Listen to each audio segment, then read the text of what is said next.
Most humans believe history is a linear progression found in textbooks. They are blind to the decoy maneuver. The National Mall is a theatrical stage, a sanitized front end for the masses. Real history is currently incarcerated in Suitland, Maryland. We analyze the street, a 20-foot wide central corridor that functions as the neurological spine of the archive. This isn't just a hallway. It is the physical barrier between public perception and private reality. In the high bay storage zones, the air is pressurized to keep the outside from contaminating the inside. Every breath you take here is filtered through a 3-stage industrial system. We aren't just looking at artifacts, we are observing the logistics of concealment.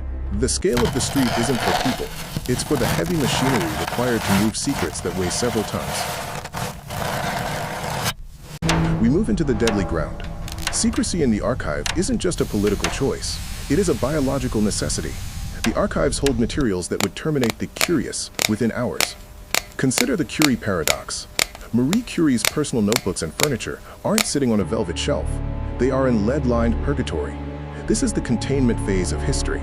The museum becomes a high-stakes containment facility, where the price of observation is radiation poisoning.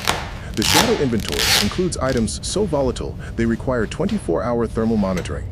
We are analyzing the Curie duration, the mathematical reality that some truths remain lethal for 1,500 years. The Smithsonian doesn't just preserve the past, it manages the decay of dangerous intelligence. If the public knew the isotopes currently stored in Pod 4, the mall would be evacuated by sundown. Apply forensic analysis to the 1947 spike. We focus on the administrative hold protocols. We aren't looking for UFOs. We are looking for the calculated absence of records. If the Smithsonian manages 155 million items, and only 1% are visible, the 1947 recovery is mathematically invisible by design. This is the force multiplier, a secret hidden by sheer volume. You cannot find a needle in a haystack if the haystack is the size of a mountain. Observe the uncatalogued ledgers. Tens of thousands of lines marked as pending classification or origin unknown. In the Garber facility, items from the Roswell era are stored under generic inventory codes like experimental aeronautical debris. We are tracking the movement of information that was never meant to reach the digital age. The archive is a black hole where the light of 1947 goes to die. We execute a breach into the biological embargo.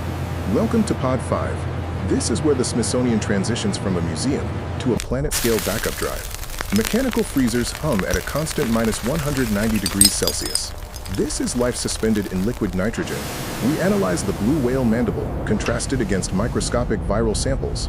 The state keeps everything, from the skeletal remains of extinct leviathans to the genetic signatures of pathogens that haven't walked the Earth in millennia. It is a biological insurance policy kept under a permanent sub-zero lockdown. The cold here isn't just a temperature.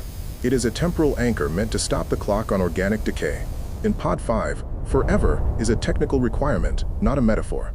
The air is so cold it will crack your teeth. This is the vault where the blueprints of the natural world are held in trust, or in prison. We execute the final pattern recognition shift. The shadow inventory is the true Smithsonian. The National Mall is merely the glossy brochure designed to satisfy the tourist's curiosity. We must conclude with the mathematics of the unseen. The viewer is left with a chilling realization. They are living in the 1% of reality authorized by the archive.